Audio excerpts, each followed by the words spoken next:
Hello friends, मैं आपका स्वागत करता हूँ राजेश सुरोज चैनल पे। और आज हम आपको पढ़ाने वाले हैं भारत में राष्ट्रवाद। ये भारत में राष्ट्रवाद की अगर बात की जाए तो इसमें क्या है कि राष्ट्रवाद जो है उसमें भारत की जो शुरुआती दौर थे उसमें क्या है, भारत में राष्ट्रवाद में काफ़ी दिक्कतें सामने आई थी। क्योंकि भारत में जब राष्ट्रवाद की बात करते हैं तो आपकी समझ में आना चाहिए कि भारत क्या था, इससे पहले क्या था, एक स्वतंत्र क्या था, राष्ट्र नहीं था। इससे पहले क्या था कि भारत में अंग्रेजी शासक की क्या थी, हुकूमत थी। तो उसमें हम बात कर रहे हैं कि इससे पहले इसमें जो शासन कर रहे थे वो थी कौन, ब्रिटिश सरकार। इसमें शासन कर रही थी कौन सी सरकार, ब्रिटिश सरकार,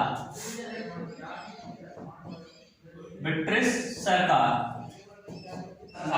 और ब्रिटिश सरकार किस नाम से भारत में शासन कर रही थी, तो ब्रिटिश सरकार शासन कर रही थी east India company, east India company, east India company. और ईस्ट इंडिया कंपनी की बात करें, ईस्ट इंडिया कंपनी,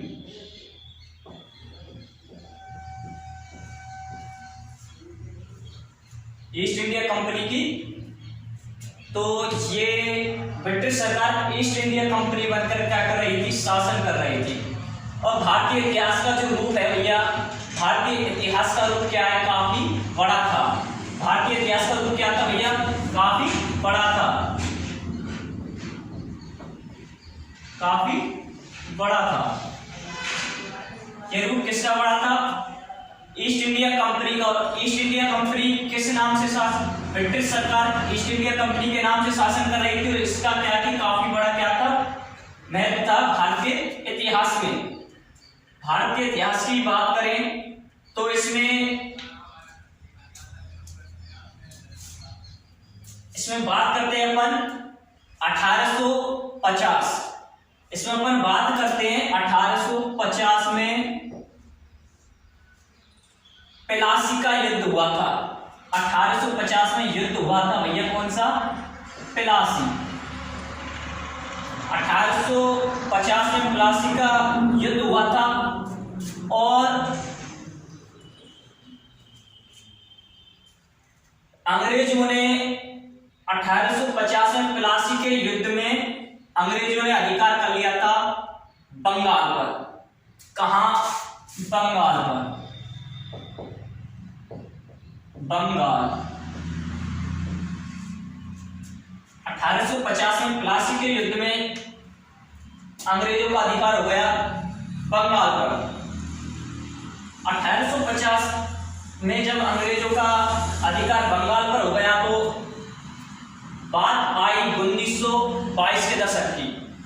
1922 के दशक की अगर हम बात करें, 1922 के दशक की बात करें तो इस दशक में स्वतंत्रता के लिए आंदोलन किए गए थे। 1922 के दशक में स्वतंत्रता के लिए क्या किए गए थे, आंदोलन किए गए थे, स्वतंत्रता। अब स्वतंत्रता के जो आंदोलन चालू हुए थे वो दशक था 1922 का। अब 1922 में जब उन्होंने स्वतंत्रता के लिए जो कार्य किए थे तो उनमें वो कार्य भैया उन्होंने कब, कैसे और कहां,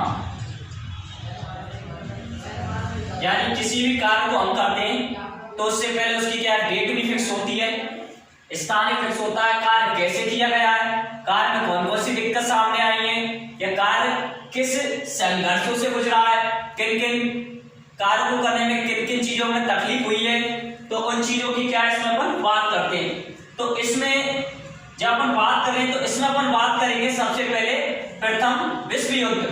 प्रथम विश्व युद्ध की बात करें तो अपन को समझ में आना चाहिए कि प्रथम विश्व युद्ध चालू कब हुआ था। तो इसमें बात कर रहे हैं अपन प्रथम विश्व युद्ध। प्रथम विश्व युद्ध, इसमें बात करते हैं अपन प्रथम विश्व युद्ध। प्रथम विश्व युद्ध की बात करें तो प्रथम विश्व युद्ध का पूरा नाम है प्रथम विश्व युद्ध और खिलाफत और असहयोग। प्रथम विश्व युद्ध और खिलाफत असहयोग।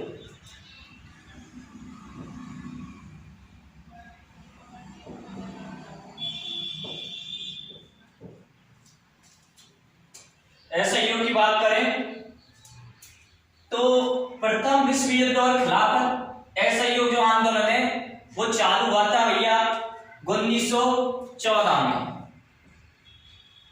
1914 ईस्वी में इसको क्या कर दिया, चालू। इस समय भारत पर अंग्रेजों का क्या था, शासन था। तो 1914 में भैया भारत पर किसका शासन था, 1914 में भारत पर शासन था अंग्रेजों का। अंग्रेजों का शासन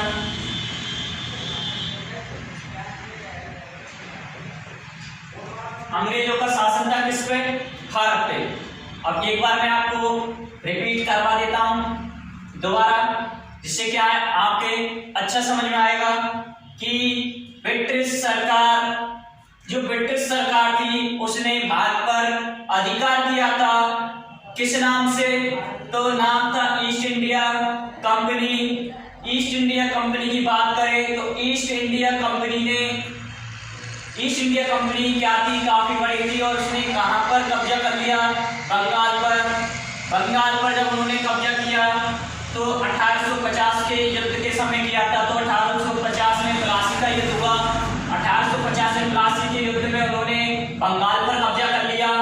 बंगाल पर कब्जा करने के बाद जब 1922 में क्या था, स्वतंत्रता संग्राम जब चालू हुआ था, तो उसकी बात करें तो उसमें कब, कैसे, कहां जो गतिविधियां हुई, जो टॉपिक चले थे, जो गतिविधियां हुई थी, जो चीज थी, उनके बारे में ये। फिर उसके बाद अपन बात करते हैं प्रथम विश्व युद्ध की। तो प्रथम विश्व युद्ध की बात करें तो प्रथम विश्व युद्ध को कहते हैं प्रथम विश्व युद्ध और खिलाफत असहयोग।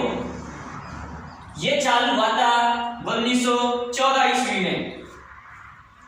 1914 ईस्वी में ये चालू हुआ था और उस समय अंग्रेजों का भारत में क्या था भैया, शासन था। अब ये चीज आपके समझ में आ गई होगी। अब आगे अपन बात करते हैं तो ये हो गया प्लासी का युद्ध। प्लासी का युद्ध हो गया, बंगाल पे कब्जा हो गया, ब्रिटिश सरकार आ गई, ईस्ट इंडिया कंपनी के बाद ब्रिटिश सरकार ईस्ट इंडिया कंपनी बनकर आई थी। स्वतंत्रता संग्राम हो गया 1922 में। इसमें कब, कहां, कैसे, क्या हुआ, ये भी हो गया। प्रथम विश्व युद्ध और खिलाफत असहयोग,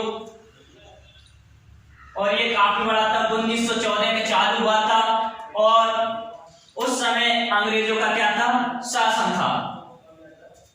अब बात करते हैं 1915 की। आंदोलन चालू हुआ था 1914 में।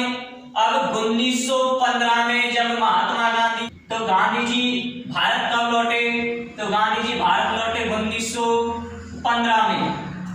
1915 में गांधी जी 1915 में गांधी जी आ गए भैया कहां पर, भारत। 1915 में गांधी जी आ गए कहां पर, भारत में। और इससे पहले गांधी जी कहां थे भैया, अफ्रीका। इससे पहले गांधी जी कहां थे भैया, अफ्रीका।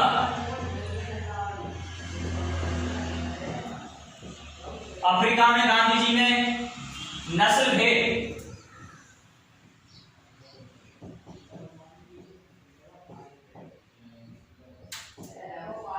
भेद आंदोलन जो अफ्रीका में चल रहा था, तो नस्ल भेद आंदोलन उन्होंने अफ्रीका में चलाया था और फिर वो लौट कर आ गए कहां पर, भारत में। तो हमें ये याद गांधी जी भारत कब लौटे थे, तो गांधी जी 1915 में कहाँ आए थे भैया, भारत आए थे। अब गांधी जी ने भारत में आकर जब भारत की कंडीशन को देखा, भारत की दुर्दशा को देखा, तो उनसे क्या है रहा नहीं गया और उन्होंने क्या कर दिया, यहाँ पर सुधार लाने का क्या कर दिया, जिम्मा अपने ऊपर उठा लिया। यानी गांधी जी पूर्णतः भारत को बदलने की चेष्टा में लगे हुए थे। उन्होंने भारत में पूर्णतः बदलाव लाने के लिए, गांधी जी ने क्या किया, पूर्णतः बदलाव लाने के लिए, यानी बदलाव लाने के विचार से वो भारत लौटे थे। अब गांधी जी 1915 में आ गए भारत, उससे पहले थे अफ्रीका में अश्वमेध आंदोलन में भाग लिया था उन्होंने। अब अपन बात करते हैं कि गांधी जी भारत आए थे तो उन्होंने सर्वप्रथम कौन सा आंदोलन चलाया। तो अब बात करते हैं गांधी जी के आंदोलनों की। गांधी जी के मुख्य आंदोलन,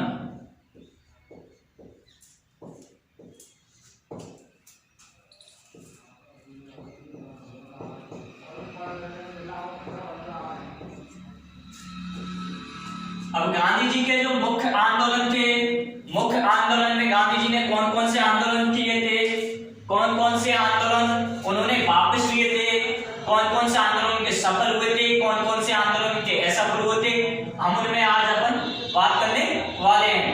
अब देखते हैं कि गांधी जी जब भारत आए थे तो उन्होंने सर्वप्रथम कौन से आंदोलन किए थे, उनमें अपन बात करने वाले हैं कि गांधी जी ने सर्वप्रथम कौन कौन से आंदोलन किए थे।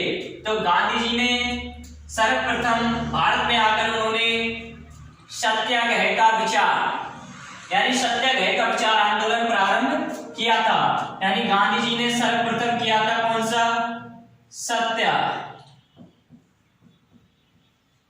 सत्याग्रह का विचार।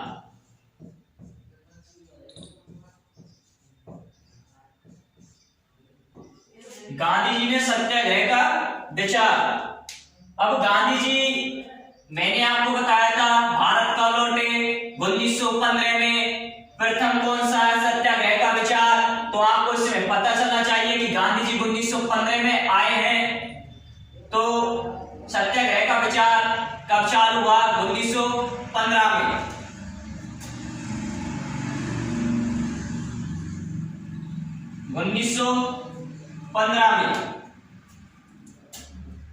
अब 1915 में जब उन्होंने सत्याग्रह का विचार किया तो सत्याग्रह के विचार में उन्होंने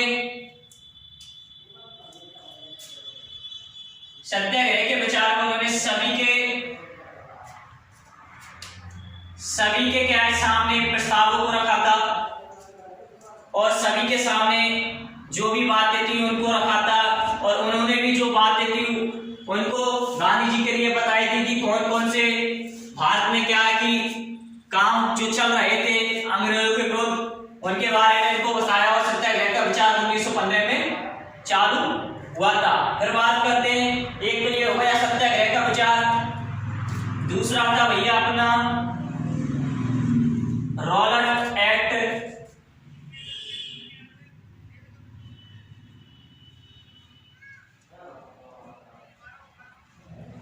रॉलेट एक्ट ये चालू किया था इन्होंने 1919 में। 1919 में कौन सा चालू किया था, रॉलेट एक्ट। और रॉलेट पहला चालू किया था सत्याग्रह का विचार 1915, दूसरा चालू किया था रॉलेट एक्ट 1919 में।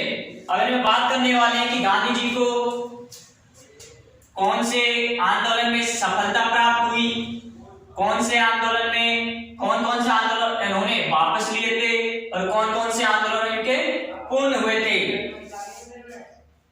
अब इसमें अपन बात करने वाले हैं कि पहले अपन बात करते हैं किसकी, सत्याग्रह के विचार की। तो सत्याग्रह के विचार की अगर अपन बात करें, सत्याग्रह के विचार की अपन बात करें तो देखिए इसमें अपन बात करते हैं कि महात्मा गांधी जनवरी 1915 में भारत लौटे और इन्होंने इससे पहले ये दक्षिण अफ्रीका में थे। इससे पहले कहाँ थे? दक्षिण अफ्रीका में। और उन्होंने एक नए तरह के जन आंदोलन के रास्ते चलते हुए वहां की नस्ल भेदी भैया लोहा लिया था। सफलतापूर्वक लोहा लेने का अर्थ है यानी सफलतापूर्वक उनसे क्या किया था? वार्तालाप करके सफलतापूर्वक उनसे उन चीज के बारे में पूछते, उन चीजों के बारे में उनसे पूछते पद्धति लेना, यानी पूछते पद्धति को लिया था और सत्याग्रह लोहा लिया था। इस पद्धति को वे सत्याग्रह कहते थे। और सत्याग्रह के विचार में सत्य की शक्ति पर आग्रह, यानी सत्य की शक्ति पर आग्रह को कहते हैं सत्याग्रह, यानी सत्य पर जोर देना, यानी सत्य के रास्ते चलना। जितना व्यक्ति सत्य के साथ रहेगा यानी सत्य के साथ रहेगा, उसका विचार उतना ही सत्याग्रह के प्रति बढ़ता जाएगा।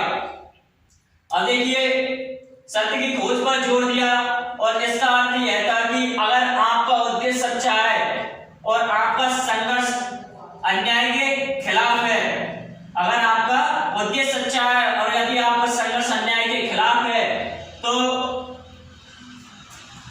उत्पीड़न को मुकाबला करने के लिए आपको किसी शारीरिक बल की आवश्यकता नहीं, केवल अहिंसा के सहारे अपने संघर्ष में सफल हो सकता है, यानी अपने संघर्ष में सफल हो सकता है। अब इसमें एक शब्द आया है अहिंसा। इसमें काफी बच्चे कंफ्यूज रहते हैं। एक तो होता है अहिंसा, एक होता है हिंसा, एक होता है अहिंसा, एक होता है हिंसा। इसमें काफी बच्चे कंफ्यूज रहते हैं कि सर अहिंसा क्या है और हिंसा क्या है। तो देखिए इसमें मैं आपको बता देता हूं, आजकल लोगों में जो झगड़े होते हैं वो झगड़े क्या होते हैं? हिंसा होते हैं, हिंसक होते हैं। यानी हिंसा शब्द क्या है भैया? गलत शब्द है। हिंसा शब्द क्या है? एक गलत शब्द है। हिंसा का होता है लड़ाई झगड़ा करना या लड़ाई झगड़े के माध्यम से कार्य करवाना। लेकिन गांधी जी पुजारी थे किसके? अहिंसा के। गांधी जी पुजारी थे अहिंसा के। गांधी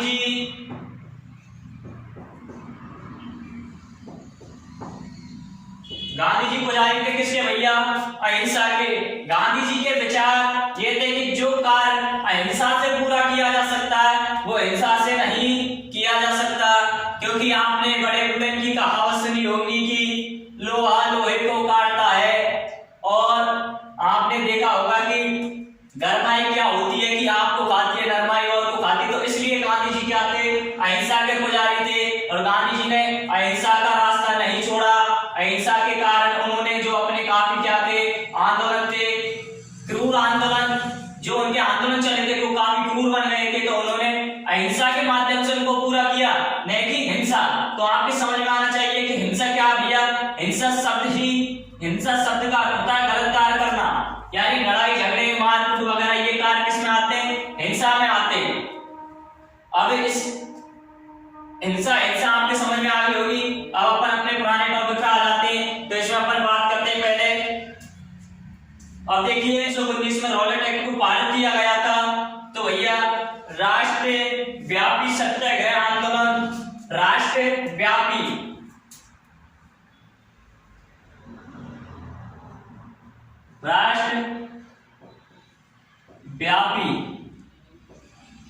देखिए राष्ट्रव्यापी जो क्या था? राष्ट्रव्यापी सत्याग्रह आंदोलन चलाने का फैसला किया गया था।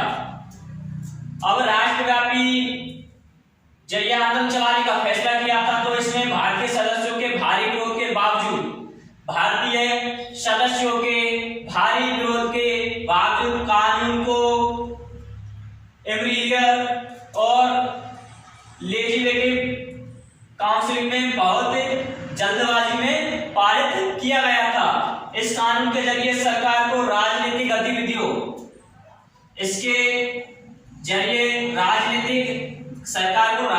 गतिविधियों को कुचलने और राजनीतिक कैदियों को 2 साल तक बिना मुकदमे चलाए कहां डाल दिया गया था?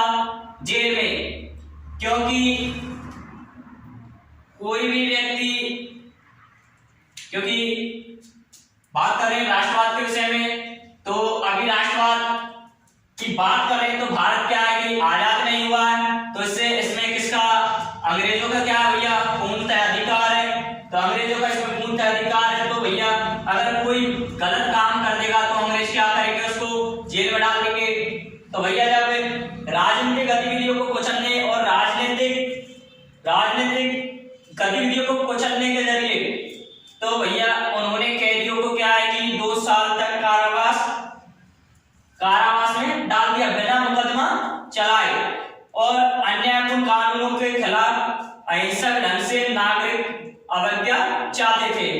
अहिंसक रूप से, हिंसक रूप से नहीं, अहिंसक रूप से। और अहिंसा का अर्थ मैंने आपको बता दिया शांति से, यानी अहिंसक पूर्णता से क्या चाहते थे, नागरिक अवज्ञा चाहते थे। और 6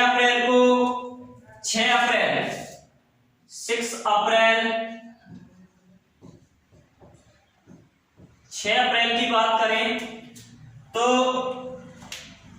6 अप्रैल को एक हड़ताल से शुरू होना था, फिर 6 अप्रैल के बाद फिर बात करते 10 अप्रैल। अब 10 अप्रैल को पुलिस ने अमृतसर में एक शांतिपूर्ण जुलूस पर क्या चला दी, गोलियां। यानी ये अहिंसावादी थे, अहिंसा से अपने कार्य करना चाहते थे, लेकिन पुलिस वालों ने इन पर चला दी गोली। कब? 10 अप्रैल को। अब किसी शांत बैठे व्यक्ति में अगर हम लठ दे देंगे तो भैया मत छोड़े नहीं। तो अब क्या है कि अहिंसा वाले लोग थे, अहिंसा से जुलूस निकाल रहे थे शांत वातावरण में। ऐसा नहीं था कि ढोल नगाड़े बजा के निकाल रहे थे, अहिंसा से शांत वातावरण में निकाल रहे थे, लेकिन इनको देखकर पुलिस ने इन पर गोलियां चला दी। अब यहां से अहिंसावादी जो आंदोलन थे, अब भैया अहिंसावादी आंदोलन बदल जाएंगे किसमें, हिंसा में। अब हिंसा में जब ये बदल रहे थे तो अहिंसा में जब 10 अप्रैल को इन पर गोलियां चला दी तो यहाँ की जनता बेकाबू हो गई और जनता ने अंग्रेजों के बैंक, डाकघरों, रेलवे स्टेशनों पर हमले कर दिए और मार्शल लॉ लागू कर दिया गया। अब इसमें एक शब्द आया है मार्शल लॉ, इसमें एक शब्द आया है मार्शल लॉ।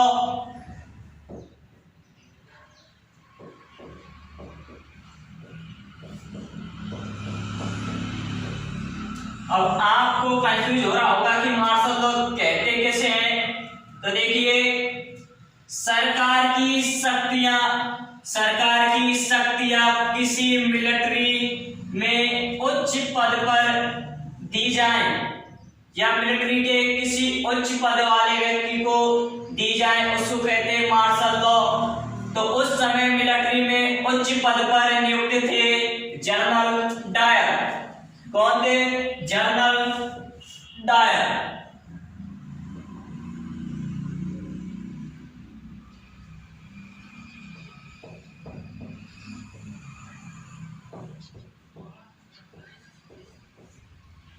मार्शल लॉ को सौंप दिया था जनरल डायर को। जनरल डायर को सौंप दिया गया था किसको? मार्शल लॉ को, क्योंकि मिलिट्री के उच्च पद पर नियुक्त थे कौन? General Dyer. और फिर जनरल डायर को सरकार की संपूर्ण शक्तियों का हिस्सा मिल गया था और मार्शल लॉ का जो मुख्य व्यक्ति थे वो बन गए थे कौन भैया? General Dyer. जनरल डायर जब मुख्य व्यक्ति बन गए थे तो संपूर्ण शक्तियां किसके हाथ में आ गई थी? जनरल डायर के हाथ में। और मैं आपको इसमें ये बता देता हूं कि जनरल डायर ही वो व्यक्ति थे जिन्होंने जलियांवाला बाग हत्याकांड में जनरल डायर ने किसानों पर गोलियां चलवा दी, क्योंकि इनको मार्शल लॉ की क्या थी? ताकत थी इनके पास, क्योंकि उस समय मिलिट्री के उच्च पद पर थे जनरल डायर, उनको मार्शल लॉ का हिस्सा बना दिया गया था। और 10 अप्रैल की बात थी, जब 10 अप्रैल यहाँ से एक बार दोबारा रिपीट कर देते, 10 अप्रैल को शांतिपूर्ण जुलूस पर गोलियां चला दी गई थी, जिसके कारण से अहिंसा वाले जो लोग थे उन्होंने हिंसा का रास्ता अपनाया था। और हिंसा का रास्ता अपनाने के बाद उन्होंने बैंकों में, कारखानों पर, रेलवे स्टेशनों पर गोली हमले कर दिए और अंग्रेजी सरकार को मार्शल लॉ लागू करना पड़ा था और मार्शल लॉ का जो पूरा जिम्मा था वो जनरल डायर को दे दिया गया था, क्योंकि जनरल डायर उस समय अंग्रेजी आर्मी के मेन हेड थे, तो सरकार की पूरी शक्तियां उनको दी जाती है। मार्शल लॉ में जो क्या मिलिट्री के उच्च पद पर नियुक्त थे।